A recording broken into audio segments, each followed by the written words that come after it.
Hello दोस्तों, निखिल जानी का नमस्कार और निखिल जानी किचन में आप लोगों का स्वागत है। और दोस्तों, आज जो मैं डिश बनाने जा रहा हूं ना, इसका ख्याल कैसे आया मेरे को। मैं अपने एक दोस्त के पार्टी में गया था, तो उन्होंने पार्टी अरेंज करी थी छत के ऊपर। ठंड थी और भाई खाना लाजवाब खाना था, लेकिन वो खाने में ऑयल मसाला बहुत ज्यादा था।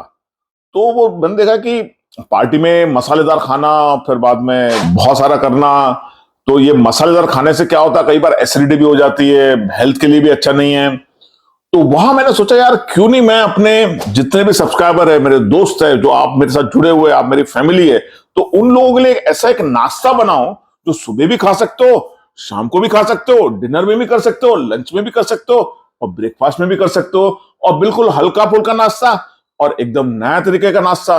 तो ये मैंने आज बनाने का सोचा है, जिसमें कि बहुत कम मात्रा में ऑयल का इस्तेमाल होगा, हेल्थ के लिए भी अच्छा है और हल्का फुल्का नाश्ता। आप नाश्ते में भी कर सकते हो इसको, कई बार आपको हैवी डिनर नहीं करना है तो आप डिनर में भी इसको कर सकते हो।